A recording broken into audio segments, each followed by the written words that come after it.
Hola a todos, bienvenidos a Paredro, el podcast de libros, autores y demás actores del mundo literario. Mi nombre es Camilo Hoyos. Volvemos con otro capítulo que pretende ser una guía de lectura o una invitación a la lectura o una instigación a la lectura de esa fabulosa novela que cumple 100 años este año, como lo es De Sobremesa de José Asunción Silva, quienes muchos de ustedes recuerdan por ser el poeta, por El Nocturno y por tantas otras grandiosas poesías, pero que también fue novelista y que es importante empezar a conocerlo desde todo lo que nos dejó este grandioso autor que, como siempre decimos, necesitamos hablar mucho más de él. Aquí desde Paredro hacemos este trabajo que nos interesa mucho de que ustedes vayan a enfrentar las fuentes y lo hacemos leyendo fragmentos como ya hemos hecho en otras ocasiones, con libros como Cien años de soledad, Pedro Páramo y otros. Pues bien, si ustedes recuerdan, en el capítulo anterior leímos lo que es el preámbulo a la lectura del diario, es decir, esa conversación que lleva a cabo Fernández con sus amigos invitados a manera de sobremesa, en la que luego de un festín que se dan y estar tomando vodka de Danzig, le empiezan a reclamar a Fernández el por qué no volvió a escribir, por qué no escribe, y él dice: yo no soy ningún poeta, a mí no me pueden llamar como llamaron a Homero, y en medio de toda la discusión aparece aparentemente cuando le piden que lea ese diario que escribió en Europa, es donde aparece, en principio, así me gusta entenderlo a mí, la respuesta de por qué no volvió a leer. Y es un suceso que tuvo, al cual llegaremos más adelante, eh, pero que comienza con la lectura del diario, es decir, es como si él al leer el diario le está contestando a sus amigos por qué dejó de hacer eso. Pues bien, hoy vamos a arrancar con la primera entrada del diario. Recuerden también que esta primera entrada fue de los primeros textos que se publicó de manera suelta en los periódicos de la época, en la que se intuyó que era escritura directamente de Silva, pero no es de Silva, es de José Fernández, porque esta es una novela. Es decir, es una creación de ficción, es algo que él escribe desde la imaginación. Y flaco favor haríamos en imaginar que Fernández es Silva. ¿Que tiene cosas parecidas? Estoy seguro que sí, pero no es el mismo. Pues bien, para hoy vamos a leer, como les digo, este primero. Y es importante que sepamos muy bien a dónde vamos, porque esto es una guía de lectura. Entonces, normalmente es al final donde doy las claves. Esta vez las voy a dar antes para que mientras me escuchen puedan pensar.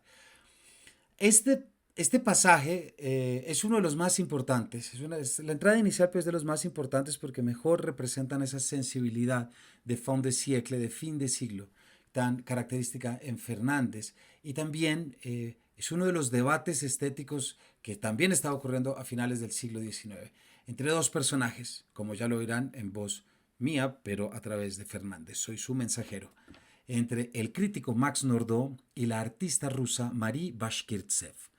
Max Nordau nació en 1849, murió en 1923, por lo que cuando Silva escribió esto aún estaba vivo y coleando.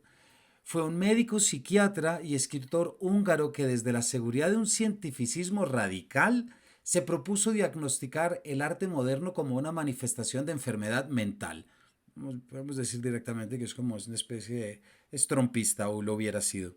Su libro Degeneración, publicado en 1892, se convirtió en un tratado célebre de la reacción antimoderna, donde calificó de degenerados a artistas como Wagner, Tolstoy, Solá, Nietzsche, Baudelaire o Verlaine, reduciendo sus obras a síntomas patológicos.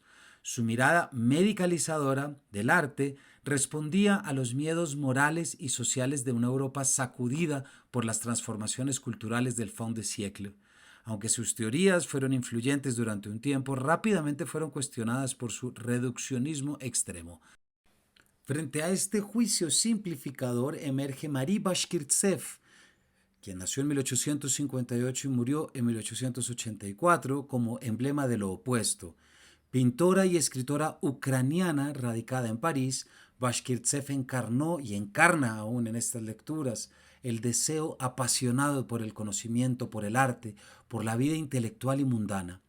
Desde su adolescencia se sumergió en el mundo artístico parisino, formándose como pintora, viajando por Europa y registrando en su journal, diario, publicado póstumamente tras su temprana muerte por tisis a los 25 años o tuberculosis, un extraordinario testimonio de su ambición, su sensibilidad, su angustia existencial y su deseo insaciable de vivir.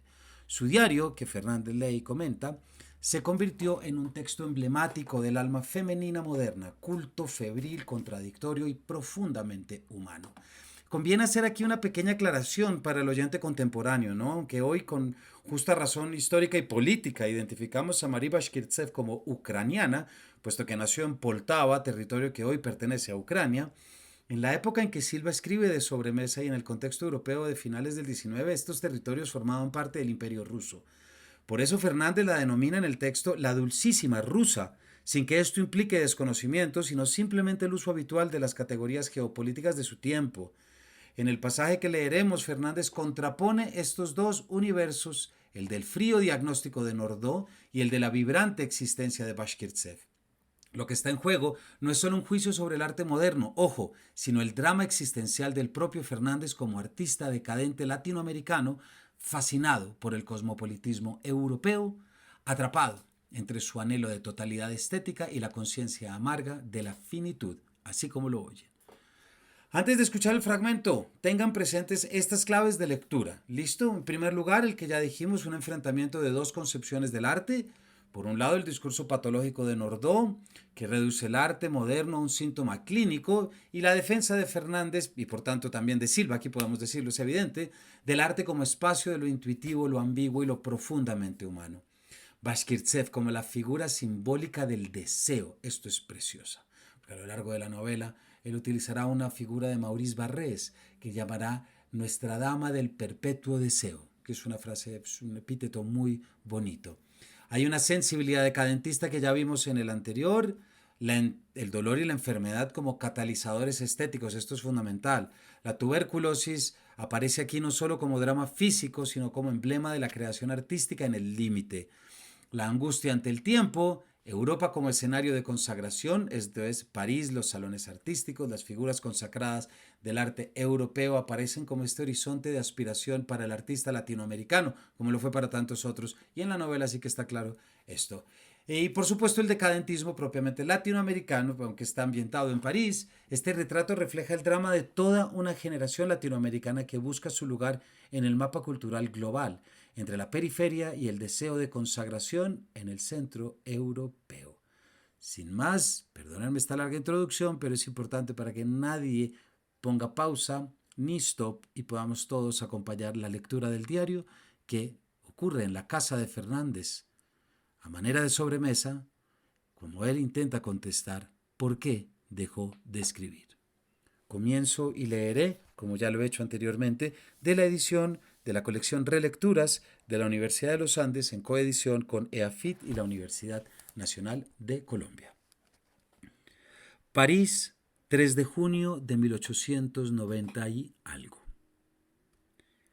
La lectura de dos libros que son como una perfecta antítesis de comprensión intuitiva y de incomprensión sistemática del arte y de la vida, me ha absorbido en estos días. Forman el primero 1000 páginas de pedantescas elucubraciones pseudocientíficas que intituló Degeneración un doctor alemán, Max Nordau, y el segundo, los 2 volúmenes del diario del alma escrita de Marie Bashkirtsev, la dulcísima rusa muerta en París de genio y de tisis a los 24 años en un hotel de la calle de Prony.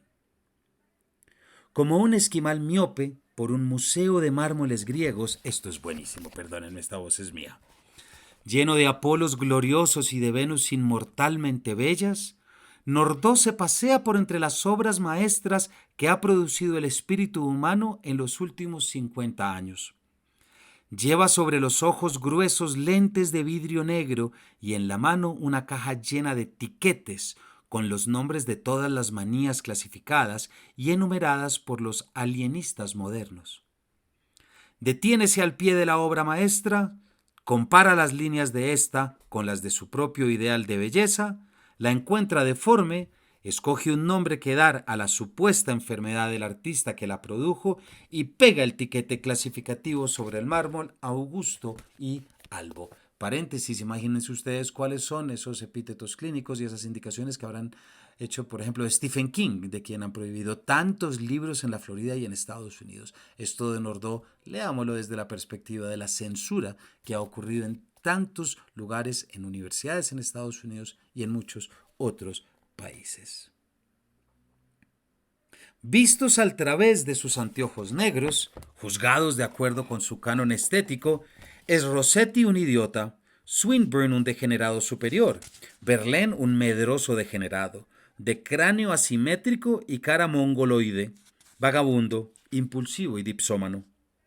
Tolstoy un degenerado místico e histérico, Baudelaire un maniático obsceno, Wagner el más degenerado de los degenerados, grafónomo, blasfemo y erotómano. Dichoso clasificador de manías que no has sentido la vida y no has encontrado en tu vocabulario técnico la fórmula en que encerrar las obras maestras de las edades muertas.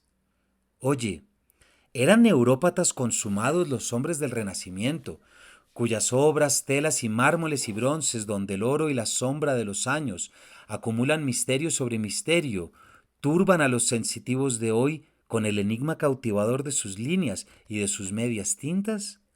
Mira los Cristos dolientes y sombríos, más heridas de que carne y más alma que cuerpo, que languidecen entre las sombras de los lienzos del Sodoma. Interroga la sonrisa ambigua de las figuras del Vinci. Respira el hedor que se desprende de las telas de Valdés Leal. Contempla la crueldad refinada y bárbara de las crucifixiones del Españoleto. Vuelve tus manos rudas hacia el fondo de los siglos y distribuye etiquetes de clasificación patológica a esos que sintieron y expresaron lo que sienten los hombres de hoy. Oh grotesco doctor alemán, soy lo de los horneros que han cantado los dolores y las alegrías de la psiquis eterna en este fin de siglo angustioso. Tu oscuro nombre está salvado del olvido. Hasta allí Max Nordau. Luego Fernández se refiere a un artículo escrito por el poeta Maurice Barrés que habla sobre Marie Bashkirtsev y dice no me basta con lo que él dice, por lo que crea su propia imagen a partir de la lectura del diario. Atención a estas palabras tan bonitas, me parecen a mí, esta inspiración que le genera la poeta y sobre todo esta idea, esta especulación sobre lo que debió haber sido esa vida que él perseguirá de alguna forma, pero que por supuesto añorará. Cierro los ojos y me la forjo así, de acuerdo con las páginas del diario. Es alta noche. La familia, cansada de las fatigas triviales del día, duerme tranquilamente. Ella, en el cuarto silencioso donde la rodean sus libros predilectos, Spinoza, Fichte, los más sutiles de los poetas, los más acres de los novelistas modernos, acodada sobre el escritorio, cayéndole sobre la masa de cabellos castaños la luz tibia de la lámpara, la cabeza apoyada en la mano pálida, vela y recapitula el día. Se ha levantado a la madrugada y al correr las persianas del balcón para procurarse una noche artificial y favorable al estudio, el paso de un grupo de obreros por la calle, llena de la bruma de la madrugada y azotada por la lluvia, la ha hecho enternecerse al pensar en la suerte de esos miserables. Tras de varias horas de lectura de Balzac, en que ha vivido en comunión con aquel genio enorme, el proyecto del cuadro con que sueña, del cuadro que ha de inmortalizarla, la ha hecho ir a Sèvres, donde la espera el modelo, y allí en el luminoso paisaje de primavera, las manos temblándole de artística fiebre, los ojos bien abiertos para verlo todo, los nervios tendidos para realizar el milagro de trasladar al lienzo la frescura de los renuevos, la tibieza del sol que ilumina el campo, la carne sonrosada del modelo, sobre la cual flotan las diáfanas sombras de las ramas de un durazno en flor. Y el verde húmedo de la hierba tierna, el morado de las violetas y el amarillo de los renúnculos que esmaltan el prado, el azul del cielo pálido en el horizonte, ha trabajado, olvidada de sí, en un frenesí, en una locura de arte, hora tras hora el día entero. Por la tarde rendida, desencantada de la pintura hasta el fondo del alma, convencida de que serán vanos todos sus esfuerzos por alcanzar la meta soñada, hubo un instante en que tuvo que contenerse para no rasgar el lienzo en que trabajó con todas sus fuerzas. Un detalle de elegancia le hace olvidar la momentánea angustia. Doucet, el costurero, la espera para ensayarle un vestido de crespón de seda rosado, que tiene por todo adorno una guirnalda de rosas de Bengala, y que han combinado ambos para que, al lucirlo ella en el próximo baile, la concurrencia, al verla atravesar el salón moderno por entre la corrección de los fracs negros y de las blancas pecheras, tenga la ilusión de contemplar sonriente y animada por la vida la más hermosa de las pinturas de Greuze. Y el vestido la ha entusiasmado.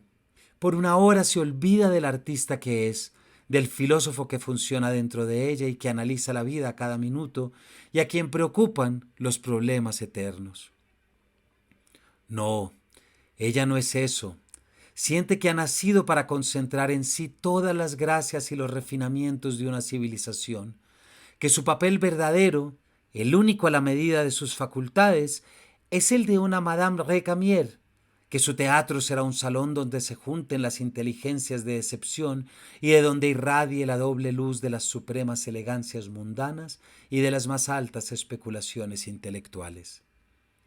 Los hombres más ilustres del momento serán los huéspedes de ese centro.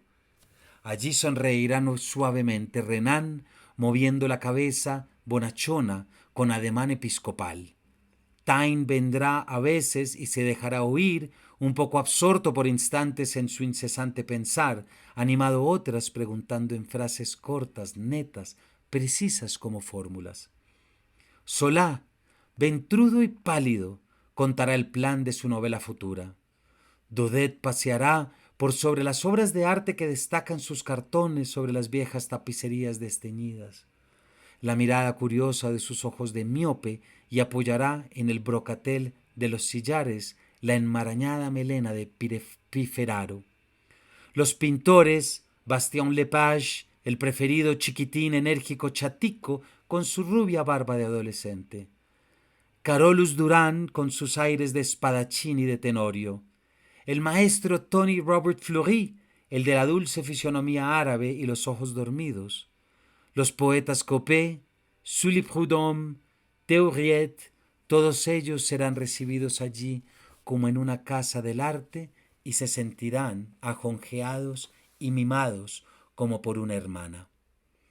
Ella tendrá en las manos el cetro. Será la Vittoria Colonna de mañana, rodeada por esa corte de pensadores y de artistas. Oh, sueños vanos deshechos como bombas de jabón que nacen, se coloran y revientan en el aire. Al salir de la casa de Doucet, la idea de hablar con el médico, que le dice la verdad respecto del mal que la está devorando, se le impone. Se ha sentido tan enferma en los últimos días, han sido tan agudos los dolores que la han atormentado, tan intensa la fiebre que le ha quemado las venas, tan profundo el decaimiento que la ha postrado por horas enteras. En el silencio grave del salón de consultas, el esculapio la ausculta lentamente, golpea, con blandos golpecitos de las yemas de los dedos, las espaldas gráciles, aplica atento el oído sobre la piel tersa como el raso del busto delicado y tras del minucioso examen prescribe cáusticos que queman el seno, aplicaciones de yodo que manchan y desfiguran, drogas odiosas, un viaje al mediodía que equivale a abandonarlo todo, arte, sociedad, placeres, y para justificar las prescripciones rígidas y con su frialdad de hombre de ciencia, acostumbrado al dolor ajeno, suelta las frases brutales. Está tísica, el pulmón derecho destrozado por los tubérculos, el izquierdo invadido ya, esa sordera que la atormenta desde hace meses irá aumentando. La tos que la sacude y la lastima, los insomnios atroces que la agotan, todo eso va a crecer, a tomar fuerza y a dilatarse como las llamaradas de un incendio, a acabar con ella. Que está tísica, sí, lo siente, lo sabe. Hubo un momento en que al salir de la casa del sabio se abandonó al desaliento y se sintió cerca de la muerte. pero hace 2 horas ha olvidado su mal. Por la gran ventana abierta del taller cercano al cuartico donde está ahora, se veía el cielo nocturno de un azul profundo y transparente. La luz de la luna se filtraba por allí e inundaba la penumbra de su sortilegio pacificador. Sentada ella en el piano, al vibrar bajo sus dedos nerviosos el teclado de marfil, se extendía en el aire dormido la música de Beethoven y en la semioscuridad, evocada por las notas dolientes del nocturno y por una lectura de Hamlet, flotaba, pálido y rubio, arrastrado por la melodía como por el agua pérfida del río homicida, el cadáver de Ofelia. Ofelia pálida y rubia, coronada de flores, el cadáver pálido y rubio, coronado de flores, llevado por la corriente mansa.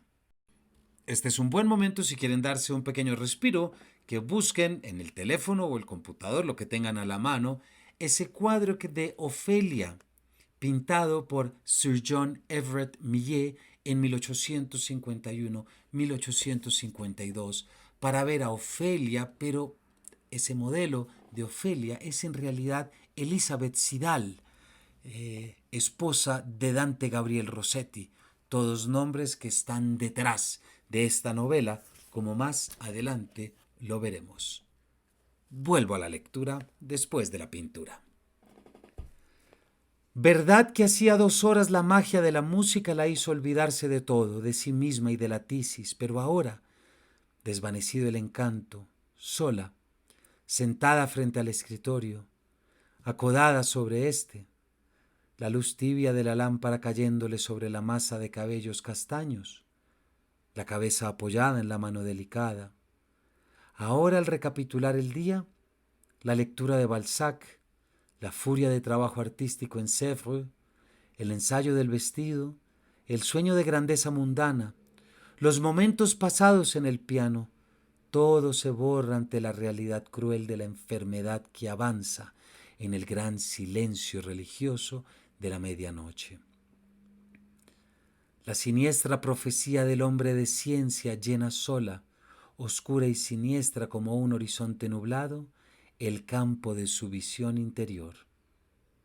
Morir, Dios mío, morir así tísica a los 23 años, al comenzar a vivir, sin haber conocido el amor, única cosa que hace digna a la vida de vivirla. Morir sin haber realizado la obra soñada, que salvará al nombre del olvido.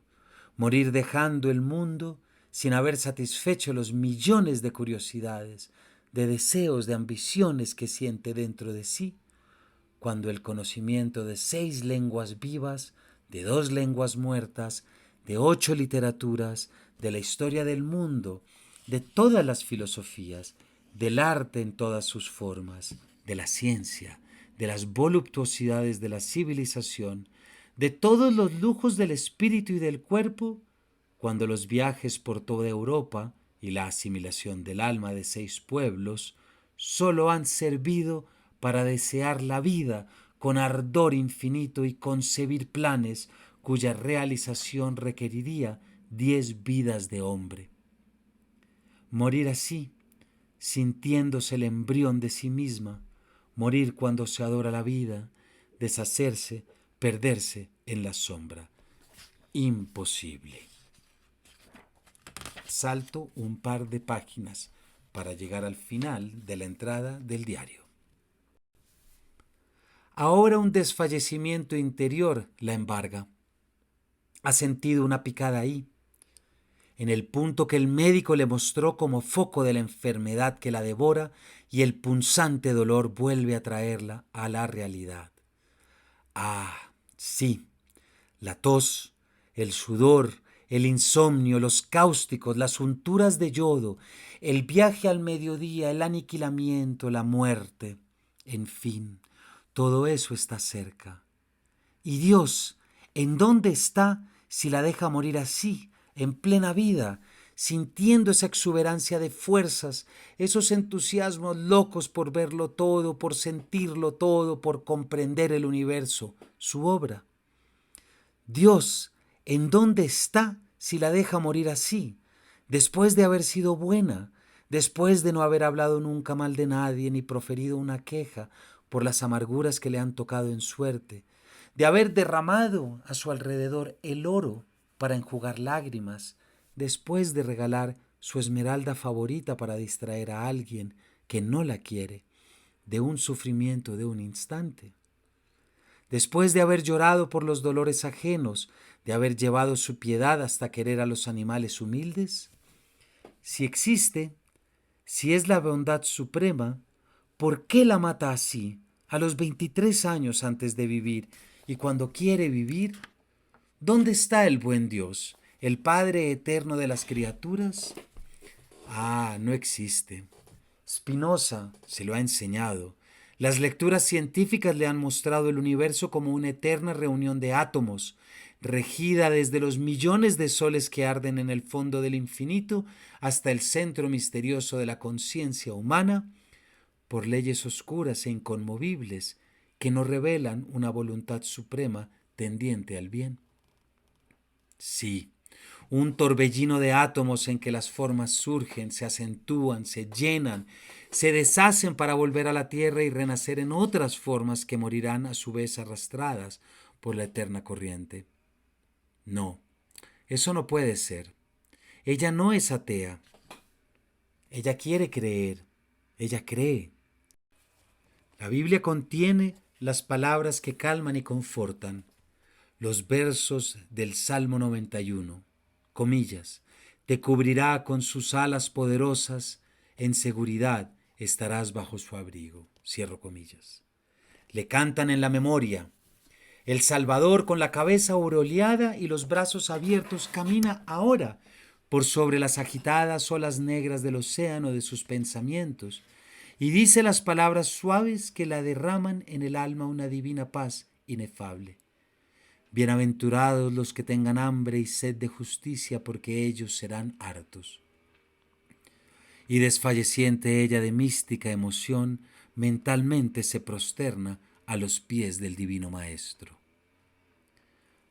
Súbita asociación de ideas forjas en su cerebro y esa dulce imagen huye disipada por el recuerdo de las obras de Renan y de Strauss, en que éstos, con su análisis de concienzudos exégetas, muestran al Cristo a través de los textos interpretados con rígido criterio, no como al hombre Dios, encarnado para purgar los pecados del mundo, sino como la más alta expresión de la bondad humana.